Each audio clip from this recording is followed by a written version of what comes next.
the invisible, Nikola Tesla. The air of the mid-19th century thrummed with an unseen tension, a burgeoning unease that permeated the ancient landscapes of Europe. It was an era caught between the lingering whispers of a feudal past and the insistent, clamorous demands of an industrial future. Empires, once seemingly immutable, now shifted like tectonic plates, their borders fluid, their allegiances fragile. The Ottoman Empire, that venerable colossus, was slowly but inexorably retracting its colossal shadow from the Balkans, leaving behind a mosaic of peoples, faiths, and ambitions simmering in a volatile brew. Into this intricate tapestry of change, on a night steeped in the dramatic interplay of lightning and thunder, a life destined to reshape the very fabric of human existence was kindled. The year was 1856, and the village was Smiljan, nestled in the Lika region of what was then the Austrian Empire, a land that would one day become part of modern-day Croatia. Smiljan was, to the casual observer, an unremarkable hamlet, a cluster of simple homes hugging the rugged terrain, where life revolved around the rhythms of the earth and the tenets of Orthodox Christianity. Yet, it was precisely this unassuming backdrop that would forge the early sensibilities of a man who would later envision worlds powered by invisible forces, worlds where light danced without flame and sound traveled without wires. Imagine for a moment this pastoral setting, rolling hills cloaked in verdant forests, the murmur of the Lika River winding through valleys, and the crisp, clean air carrying the scent of pine and damp earth. The nights, unmarred by artificial illumination, were a breathtaking spectacle of stars, a cosmic tapestry that would surely have fueled the nascent curiosity of a young, impressionable mind. Life in Smiljan was one of hardy simplicity, marked by the cycles of planting and harvest, the rituals of faith, and the close-knit bonds of community. It was a world utterly devoid of the technological marvels that Nikola Tesla would one day conjure into being, a world where the very concept of electricity as a harnessed, ubiquitous force was still largely confined to the realm of scientific curiosity and parlor tricks. But beneath this serene surface, the geopolitical currents ran strong and turbulent. The Austrian Empire, a sprawling, multi-ethnic entity, was engaged in a delicate balancing act, attempting to maintain control over its diverse populace while fending off the encroaching ambitions of rival powers. The Austro-Hungarian Compromise, still a decade away, would attempt to address some of these internal tensions, but in 1856, the air was thick with the scent of burgeoning nationalism, particularly among the South Slavs. Serbs, Croats, Bosnians, their distinct identities were hardening, leading to both cultural flourishing and simmering resentments that would, in time, erupt into devastating conflicts. It was a world grappling with identity, with progress, and with the very definition of nationhood. For a boy born into this complex milieu, the seeds of a deep, almost philosophical understanding of interconnectedness, of universal forces, might well have been sown. Within Smiljan, the Tesla household stood as a beacon of intellect and piety. Milutin Tesla, Nikola's father, was a Serbian Orthodox priest of formidable intellect and a commanding presence. He possessed a sharp wit, a prodigious memory, and a love for literature that bordered on the obsessive. His sermons were renowned for their eloquence and depth, often weaving in philosophical musings alongside theological doctrine. Milutin was a man of strict principles, deeply devoted to his faith and his family, and he held high expectations for his children, particularly for his sons, whom he envisioned following in his footsteps into the priesthood. He would often engage young Nikola in mental exercises, challenging him with riddles and demanding quick, insightful answers, inadvertently honing the boy's prodigious mental faculties from an early age. His influence, though sometimes perceived as rigid, instilled in Nikola a lifelong appreciation for discipline, logic, and the pursuit of knowledge. Duca Mandic, Nikola's mother, was a woman of exceptional ingenuity and an inventive spirit that rivaled her husband's intellectual prowess, though her talents lay in a different, more practical realm. While unlettered in the formal sense, Duca possessed an astonishing aptitude for mechanical innovation. Her hands were rarely idle. She was known for designing and constructing various household implements and agricultural tools, often improving upon existing designs with an intuitive grasp of mechanics. She wove intricate patterns, crafted ingenious devices to assist with household chores, and her memory for epic Serbian poems was legendary. It was from her that Nikola undoubtedly inherited his boundless inventiveness, his spatial reasoning, and perhaps even his synesthetic abilities, the unique capacity to see sounds or experience colors with numbers, a trait that would later profoundly influence his conceptualization of his inventions.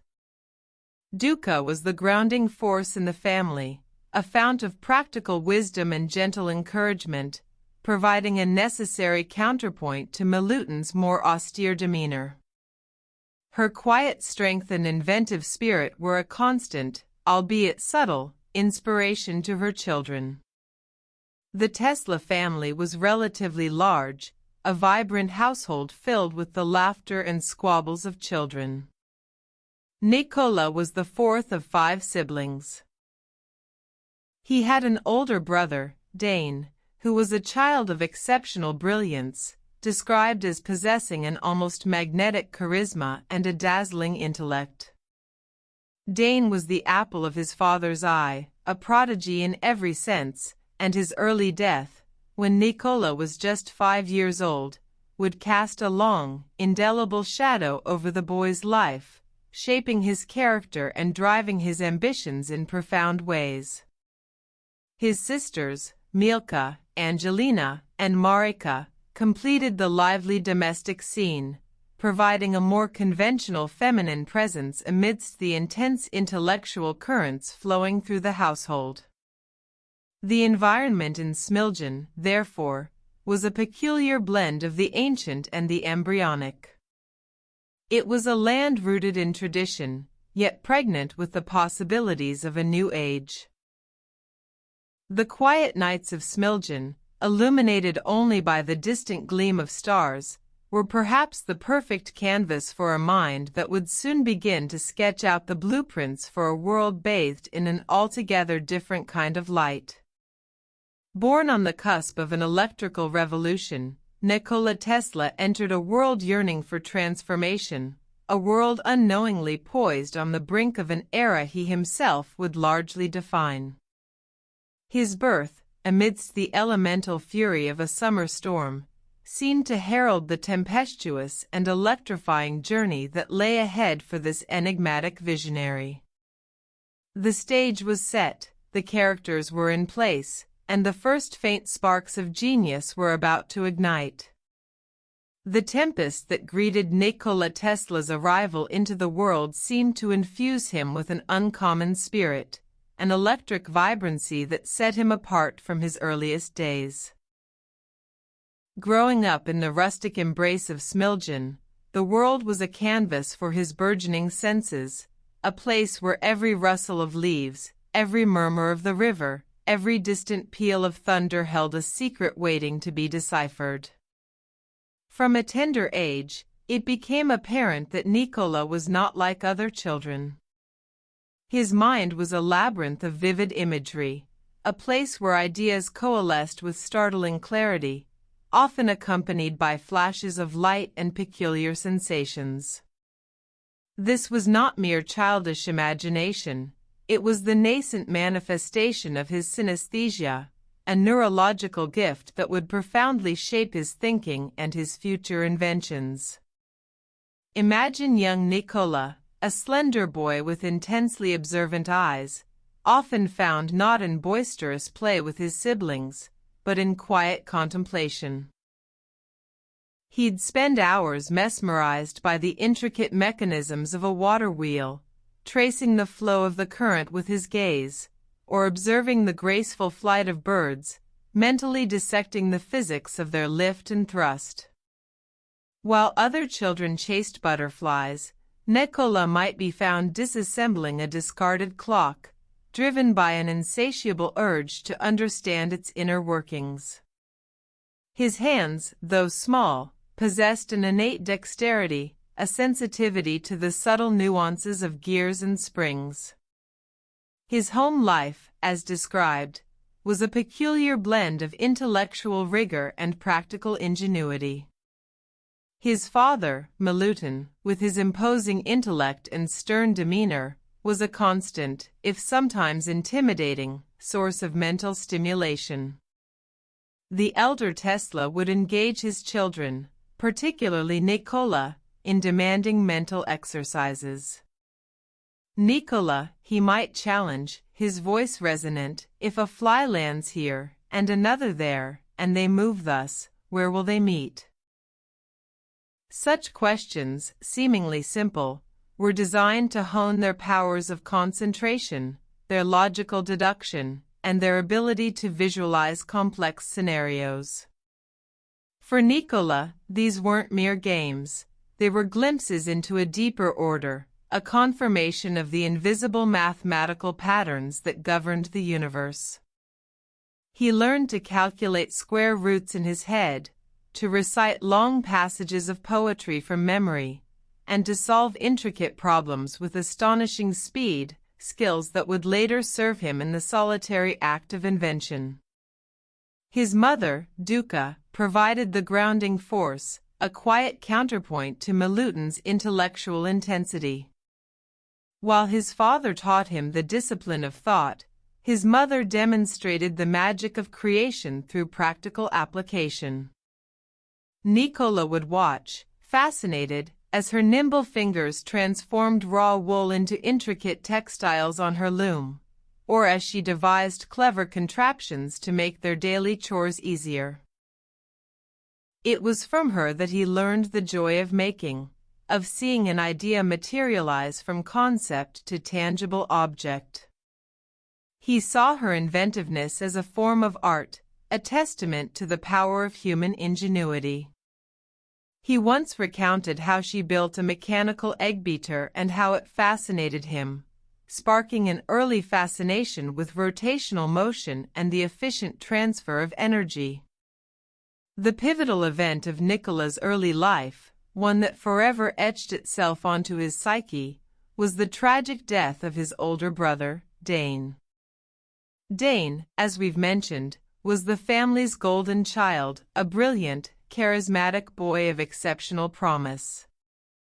His sudden death from a riding accident when Nikola was just 5 years old plunged the Tesla household into deep mourning and left an indelible void.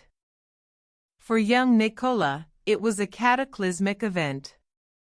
He internalized the grief, and perhaps even a sense of inadequacy, as if the family's hopes had now shifted entirely onto his slender shoulders.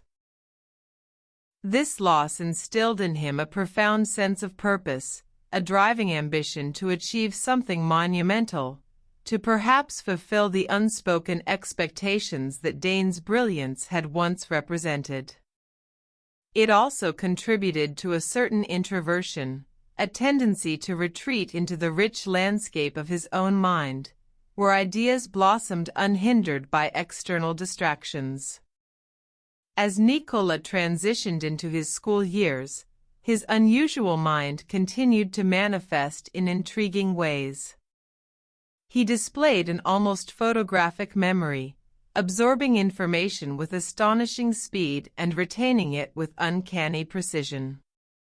His teachers were often bewildered by his ability to solve complex mathematical problems purely in his head, without resorting to pen and paper.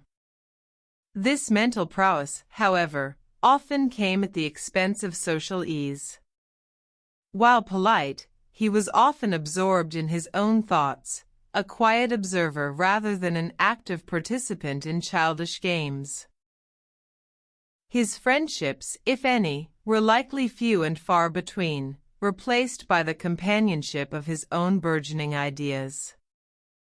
A typical day for young Nikola, even amidst the simple routines of Smiljan, would have been anything but ordinary inside his head.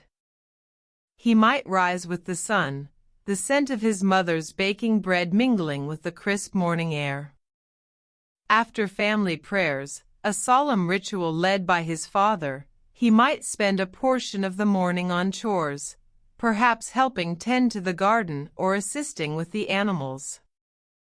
But even during these mundane tasks, his mind would be racing. He might be mentally calculating the force required to lift a bucket of water, or envisioning how a better pulley system could simplify the work. His school lessons, delivered by stern instructors, would have been absorbed with effortless ease, leaving his mind free to wander into realms of invention. During breaks, while others played, he might be sketching diagrams in the dirt with a stick, or simply staring fixedly at a stream, imagining the kinetic energy of the water transforming into light. Afternoons might involve solitary walks through the woods, where the rustle of leaves became a symphony, and the flight of a bird ignited 1,000 questions about motion and aerodynamics.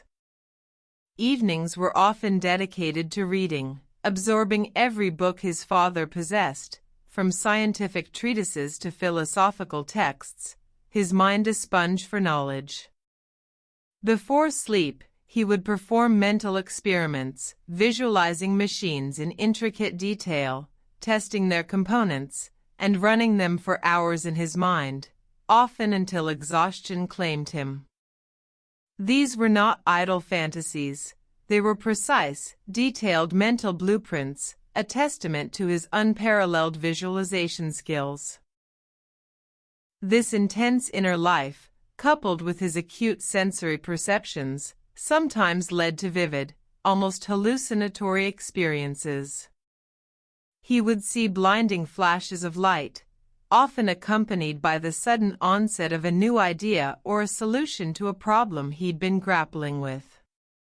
These were not disorienting, rather, they were integral to his creative process, a unique portal to discovery. He was sensitive to light, sound, and even the vibrations of the earth, perceiving the world with a heightened intensity that few could comprehend. As he grew, the family moved from Smiljan to Gospic, a slightly larger town where Milutin had been transferred. This change brought new experiences, perhaps a greater exposure to technology, even if rudimentary. But his inner world remained his sanctuary, a vast, fertile landscape where the seeds of his future would take root. The early years of Nikola Tesla were not merely a prelude to greatness.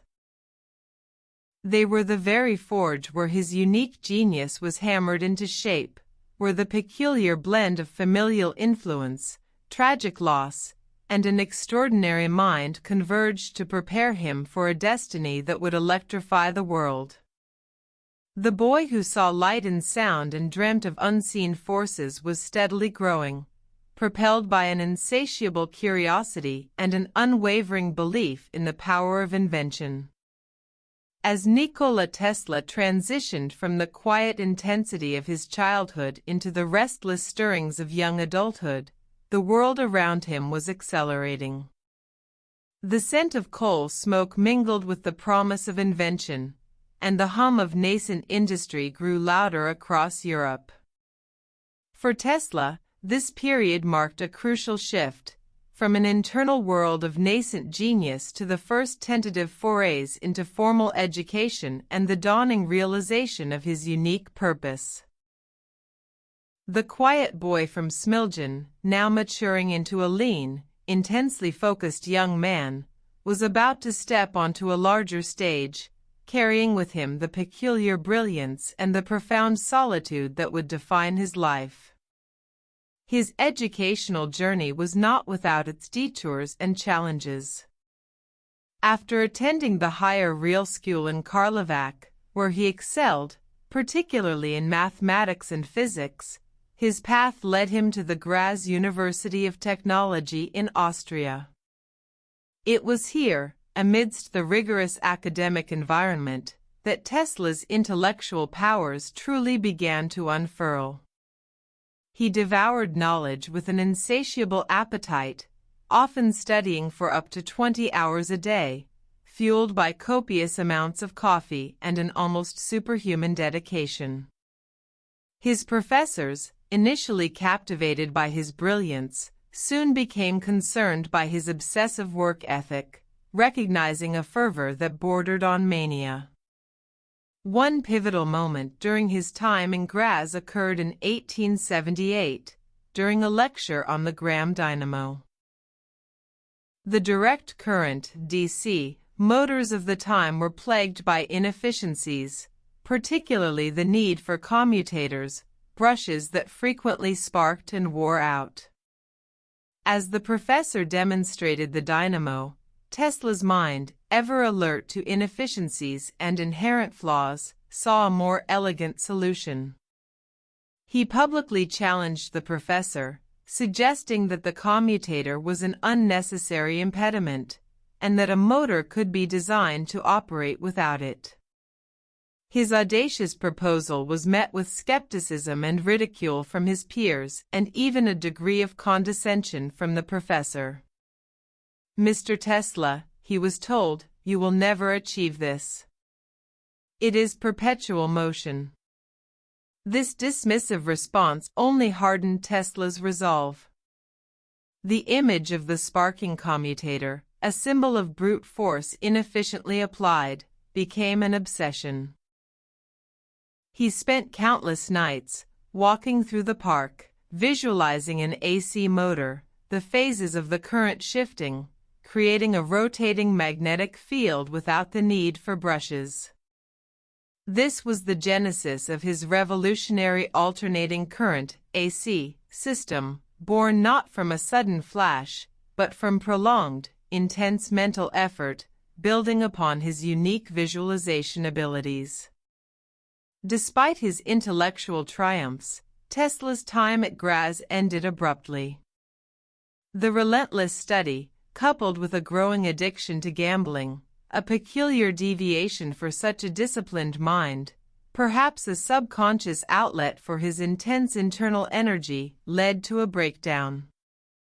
He lost his scholarship and eventually left the university without graduating. This period was marked by profound disillusionment, a temporary stumble for a mind accustomed to effortless mastery. He drifted for a time, working odd jobs, grappling with his inner demons and the weight of unfulfilled promise. His next significant educational phase took him to Charles University in Prague, where he studied for a semester. While his time there was brief, it allowed him to continue his self-directed learning, delving deeper into physics, mathematics, and philosophy. It was a period of introspection and refinement, where he pieced together the fragments of his knowledge and honed his understanding of the underlying principles of the universe. As a young adult, Tesla's character continued to be a fascinating blend of contrasts. He was undeniably brilliant, with an eidetic memory and an unparalleled ability to conceptualize complex machinery in his mind. Yet, he was also intensely private, almost reclusive. His fastidious nature, his abhorrence of germs, and his peculiar habits, like counting his steps, calculating the volume of soup in his bowl, or staying in hotels only if their room number was divisible by 3, were already beginning to manifest. These quirks, often misunderstood as eccentricities, were in fact part of his highly ordered internal world, a mental framework that allowed him to manage the overwhelming sensory input of his synesthesia and to maintain the laser focus required for his complex mental experiments. His days, whether in Graz, Prague, or during his subsequent work stints, followed a rigorous, almost monastic schedule. He would typically rise early, often before dawn, and immerse himself in his thoughts, his mental laboratory already abuzz with activity. Meals were often solitary affairs, eaten quickly and with a precise attention to quantity. Social interaction was minimal. He preferred the company of his own ideas to the often distracting chatter of others. He might spend hours walking, using the rhythmic motion to stimulate his creative flow, his mind always engaged, always designing. Evenings were often dedicated to reading, particularly scientific papers and philosophical treatises, or to more intense mental visualization, where he would build and test his inventions, running them for weeks in his mind before ever committing them to paper. Did he have friends? True, deep friendships were rare for Tesla. His intellectual intensity and his unusual habits made him difficult to connect with on a purely social level. He found most mundane conversations tedious, preferring discussions about science, philosophy, or the future. He respected intellect and vision, and those who could meet him on that level sometimes earned his admiration, but rarely his intimate companionship. He maintained a professional demeanor, often charming and witty in public, but his private world remained largely impenetrable. The solitude that had begun in his childhood deepened, becoming a fundamental aspect of his adult life, a necessary condition for his unique mode of creation. Was he in love? The question of romantic love in Tesla's life is one that has long fascinated biographers. He never married and, by all accounts, never engaged in a romantic relationship. He famously declared that his celibacy was a sacrifice made for his work, that the intense emotional demands of love and family would detract from his singular focus on invention. He believed that artists and scientists were better off without the distractions of marriage, allowing them to dedicate their full energies to their pursuits. While he admired women, particularly for their intellect and beauty, his devotion to his scientific endeavors was absolute, leaving no room for the complexities of romantic attachment. One could argue that his true love was the electricity itself, the invisible force he sought to understand and harness, and the pursuit of knowledge was his most profound passion. His aspirations during this period coalesced around a singular, audacious dream, to harness the power of alternating current and to revolutionize the way humanity generated, transmitted, and utilized electricity. He envisioned a world where power flowed freely, illuminating every home, driving every industry, and connecting people across vast distances. This was not merely a technological ambition, it was a humanitarian one. He believed that abundant, affordable energy would uplift humanity, alleviate poverty, and usher in an era of unprecedented progress. The challenges were immense: the entrenched power of direct current proponents, the skepticism of the scientific establishment, and the sheer complexity of transforming his mental blueprints into tangible, working machines. But the young Tesla, driven by his inner visions and an unshakable belief in the correctness of his ideas, was ready to embark on this monumental quest, armed with nothing but his extraordinary mind and an unyielding will. The year 1884 marked a pivotal turning point in Nikola Tesla's life. With just 4 cents in his pocket, a handful of his own poems, and the mental blueprints for his revolutionary AC motor swirling in his mind, he disembarked in New York City. America, a land bristling with raw energy and unbridled ambition, seemed a fitting stage for a man whose very essence vibrated with the promise of a new era. His first stop was the humble office of Thomas Edison, the Wizard of Menlo Park, whose DC electrical systems were rapidly electrifying the nation's cities. Tesla carried a letter of recommendation from Charles Batchelor, a former employer in Europe, which famously declared, "I know two great men and you are one of them, the other is this young man." The initial encounter between these two giants of electricity was a fascinating clash of titans. Edison, a pragmatic, empirical inventor, valued tireless experimentation and incremental improvements.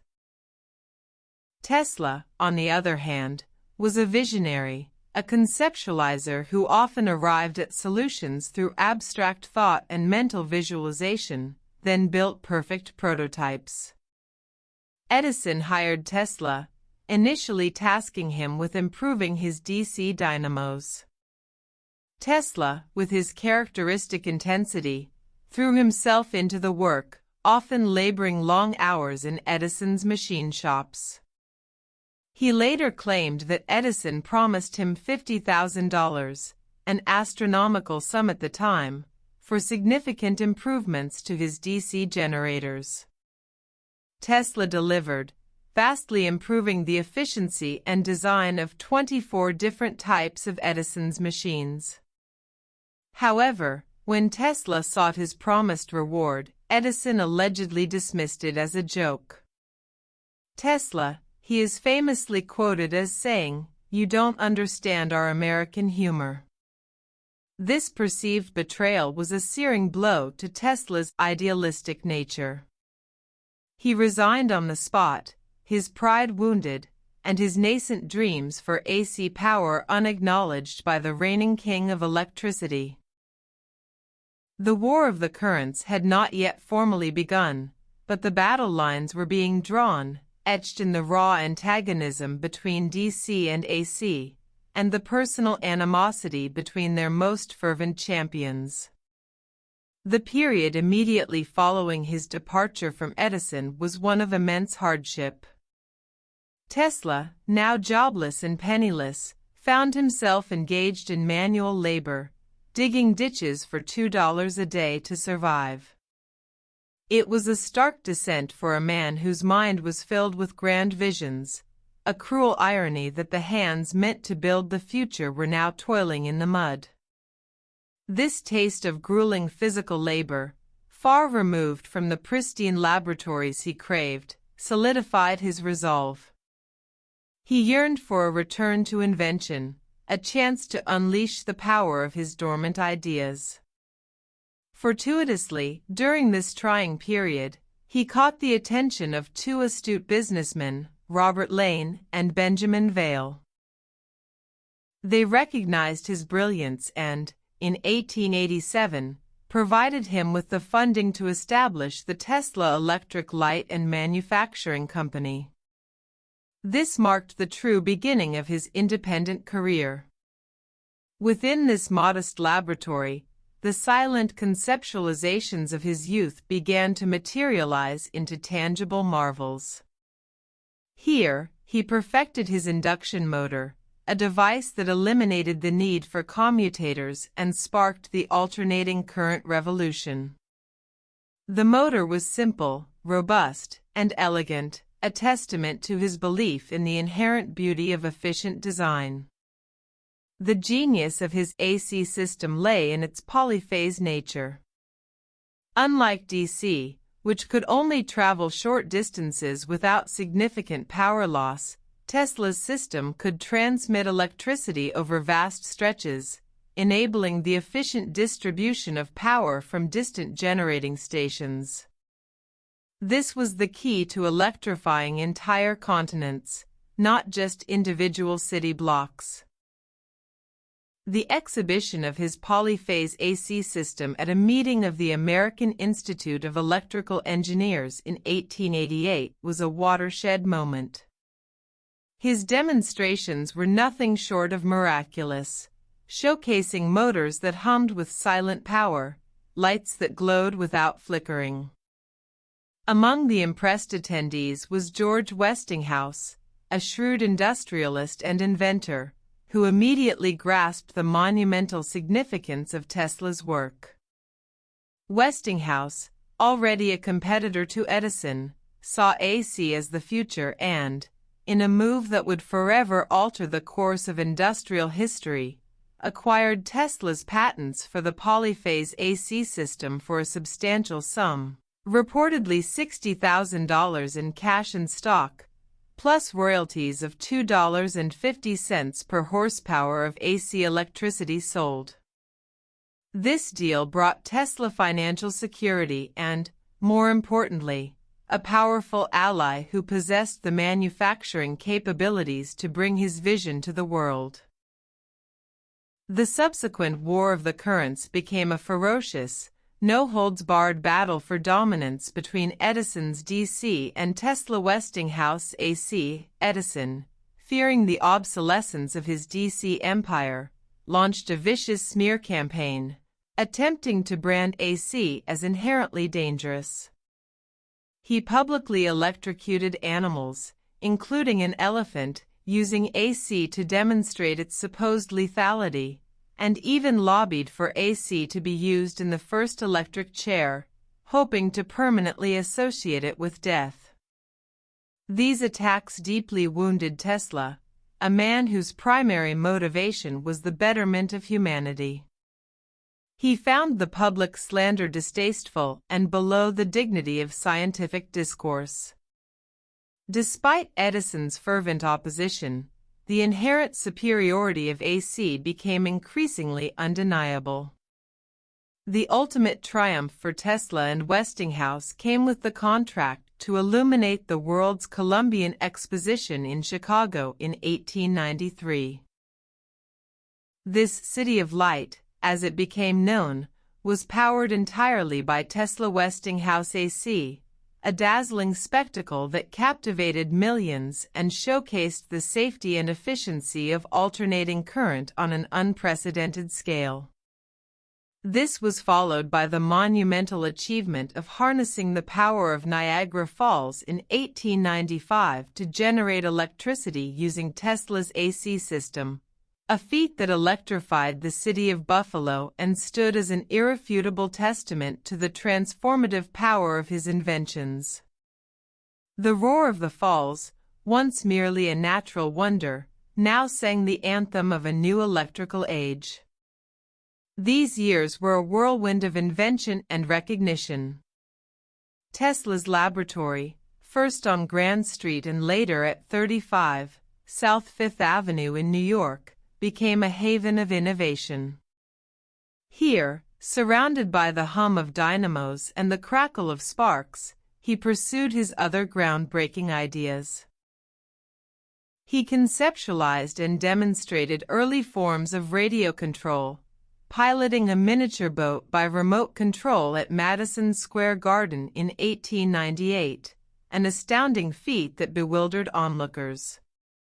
He experimented with X-rays, long before Röntgen officially discovered them, suffering burns from his early, unprotected exposures. He developed fluorescent lighting and neon signs, exploring the potential of light without filaments. Yet, despite these triumphs, Tesla remained a solitary figure. The intense demands of his work, his almost ascetic lifestyle, and his increasing reliance on mental processes over physical experimentation meant that his personal life remained largely devoid of intimate connections. His relationship with Westinghouse, while professionally fruitful, was not without its tensions, particularly when Westinghouse faced financial difficulties and requested that Tesla waive his royalties to save the company.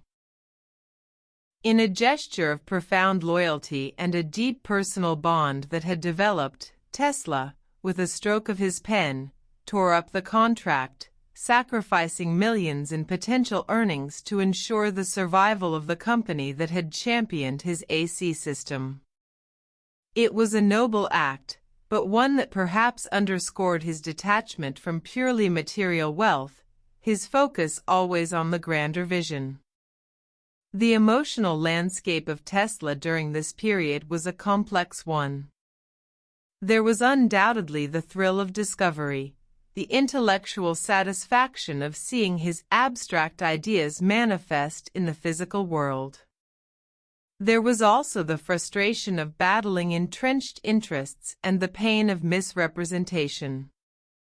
He was driven by a powerful desire to improve humanity's lot, a deep-seated belief that his inventions could liberate people from drudgery and bring light to every corner of the earth. But this profound sense of purpose was often accompanied by an equally profound sense of isolation, the inherent loneliness of a mind so far ahead of its time. He was a man who understood the language of the universe, but often struggled with the language of human connection. The light he brought to the world cast long shadows on his own life, a life increasingly consumed by the very forces he sought to master. As the 20th century dawned, ushering in an age of unprecedented technological acceleration, Nikola Tesla found himself increasingly at odds with the very world he had helped to electrify.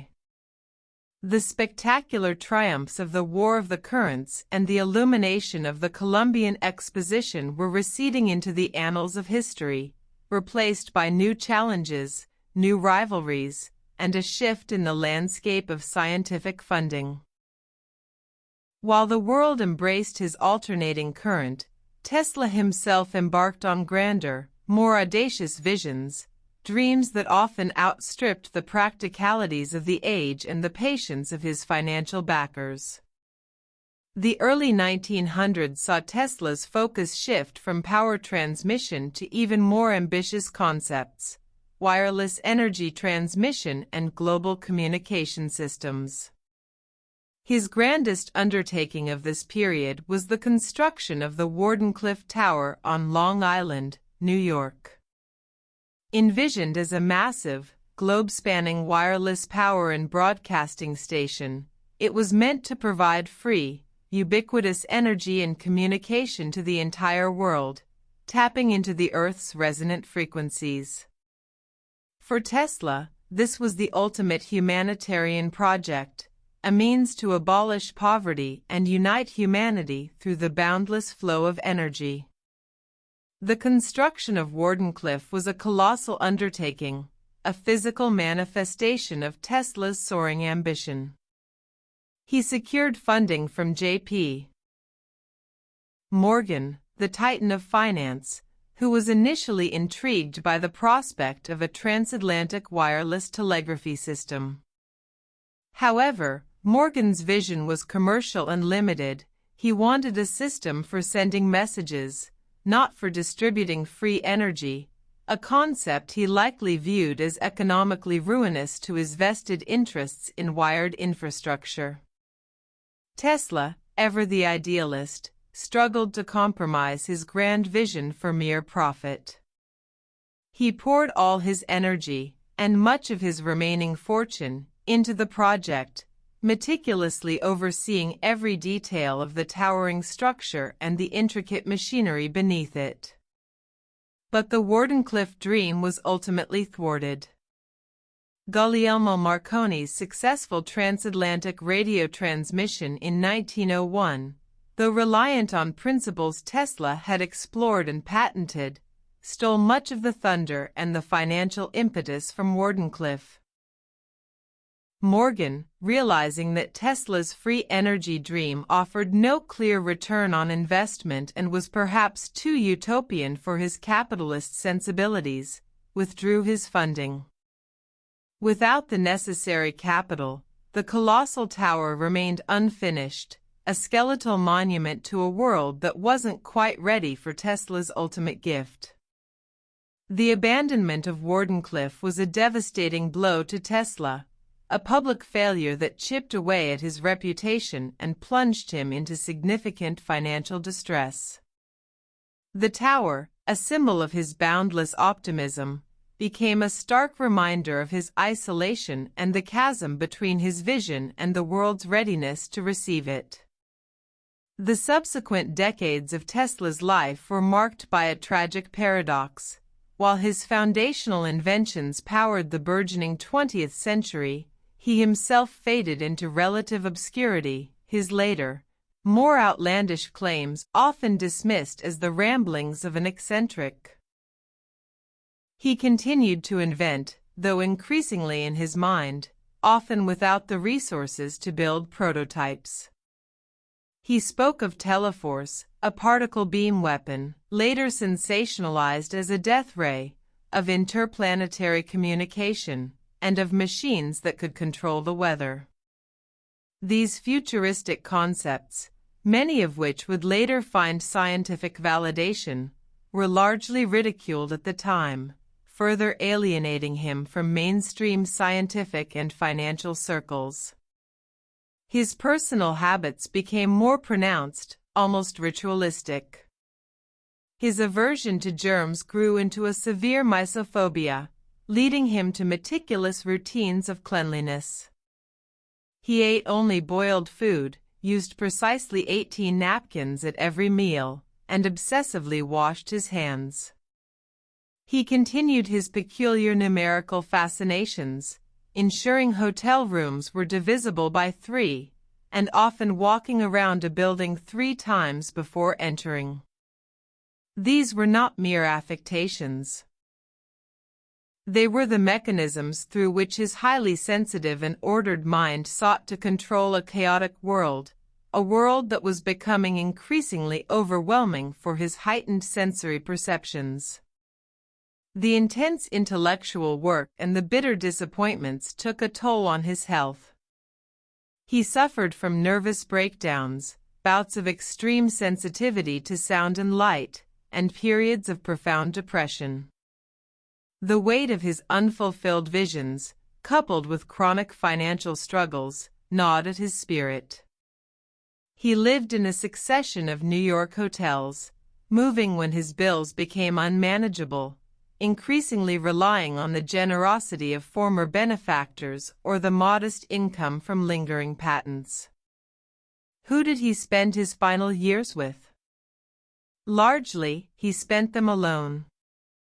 His siblings had passed away, and his professional relationships, while enduring, lacked the warmth of true companionship.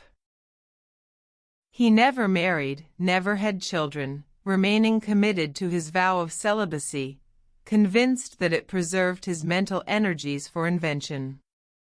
His only companions in these twilight years were the pigeons of New York City, particularly a white pigeon he claimed to deeply love and communicate with. He would visit them in Bryant Park, feed them, and even bring injured birds back to his hotel room to nurse them back to health, dedicating considerable time and care to their well-being. This unusual devotion to animals underscored his deep empathy and perhaps filled a void left by the absence of human intimacy. The world had indeed changed dramatically since his birth in rural Smiljan. From the flickering gaslight of his youth, the world had been bathed in the steady glow of his alternating current. Cars, airplanes, and radio waves, all powered or enabled by his fundamental principles, had transformed society beyond recognition. Yet, the man who made much of this possible was often overlooked, a reclusive figure living amidst the very technology he had unleashed. Was he satisfied with himself? It's a complex question. On one hand, he had achieved more than most mortals could ever dream, fundamentally reshaping civilization. He was aware of his genius and the magnitude of his contributions. On the other hand, the unfulfilled promise of Wardenclyffe, the ridicule of his later visions, and the gnawing financial anxieties must have weighed heavily on his soul. He believed his most significant inventions, those that would truly usher in a golden age for humanity, remained unrealized. His satisfaction was likely tempered by a profound sense of unfinished business, a poignant awareness of the gap between what he could have given the world and what the world was ready to receive. Nikola Tesla passed away quietly, alone, on January 7, 1943, in his room at the Hotel New Yorker, at the age of 86. His death, in the midst of World War II, initially went largely unnoticed by the public. Only a hotel maid, seeing his "Do Not Disturb" sign unchanged for 2 days, entered his room and discovered him.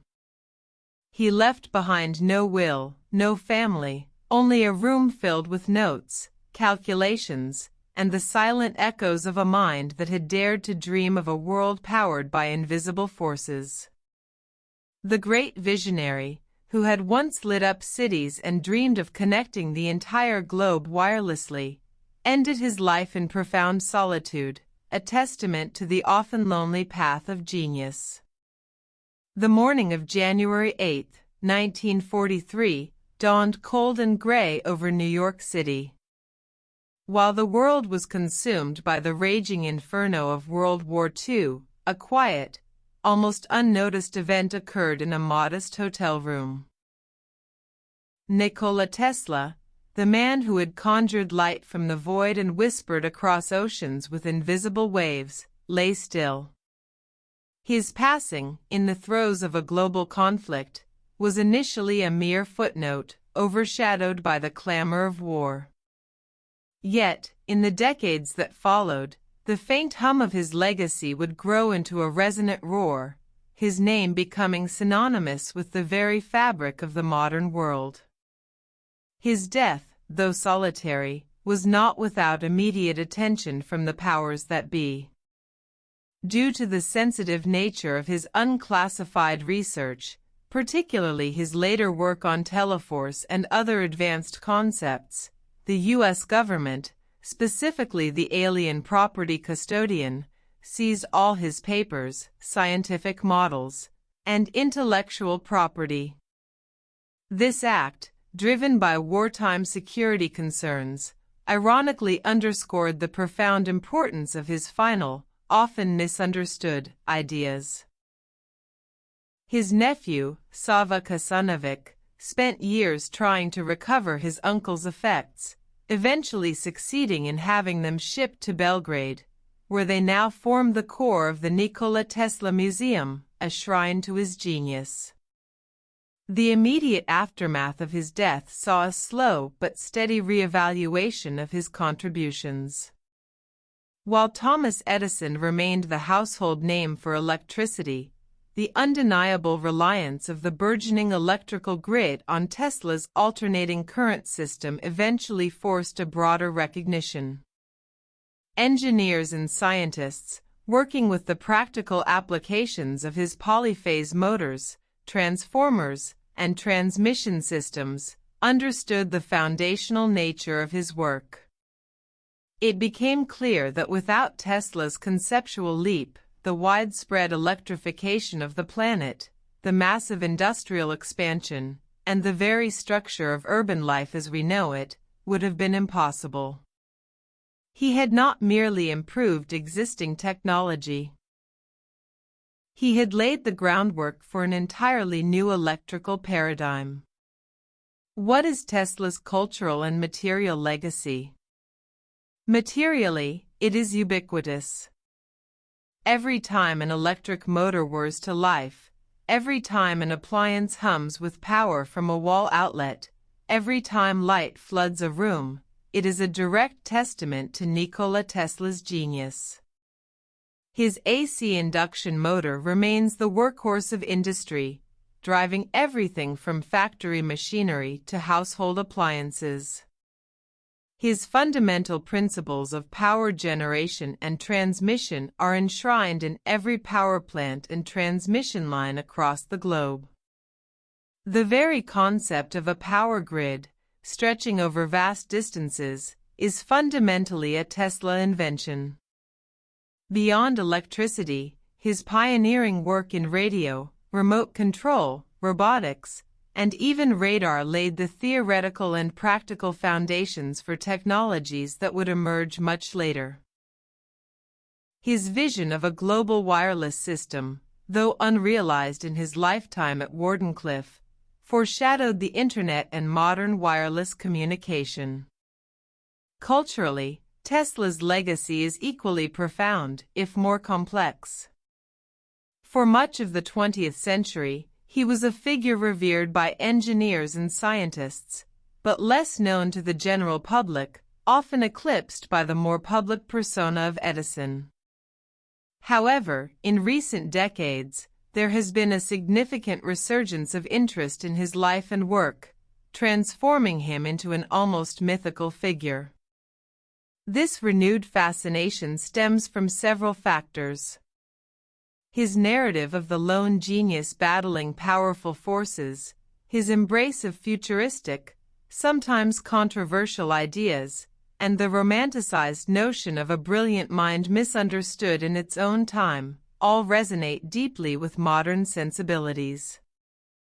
Who is passionate about this character now?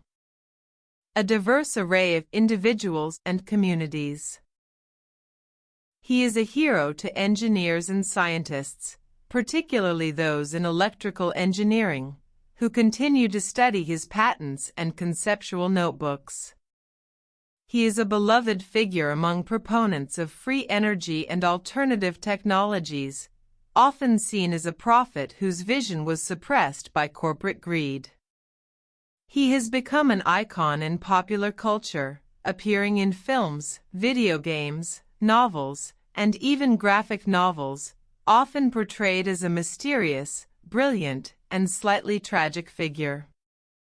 The very name Tesla has become synonymous with innovation and disruptive technology, most notably adopted by the electric vehicle company founded by Elon Musk, a testament to the enduring power of his vision. Has he inspired other people? Unquestionably.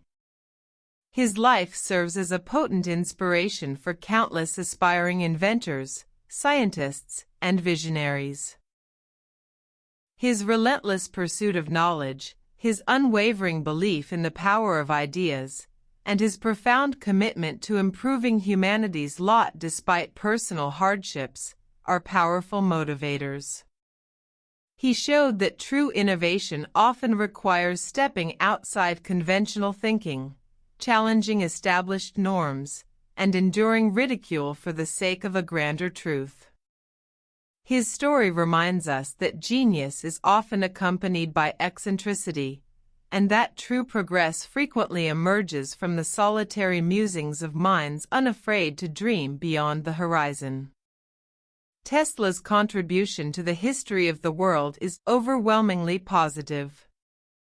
He literally brought light to the darkness, power to the powerless, and enabled a technological revolution that continues to unfold. While some of his later concepts, like the death ray, have been viewed with suspicion, his primary intent was always humanitarian, to provide abundant energy, facilitate global communication, and ultimately foster peace through interconnectedness. His belief was that when energy was free and plentiful, the root causes of conflict would diminish. His life, though marked by periods of profound loneliness, financial struggle, and public misunderstanding, was ultimately a triumph of intellect and unwavering dedication. He remained true to his unique vision, refusing to compromise his ideals for fleeting fame or fortune. Nikola Tesla, the mad scientist to some, the lone genius to others, left behind not just a collection of patents and theories, but an enduring legacy that continues to spark curiosity, inspire innovation, and illuminate the path towards a future he, perhaps more than anyone else, foresaw. The world today hums with the silent, invisible power of his ideas, a testament to the indelible spark that was Nikola Tesla, the true wizard of electricity.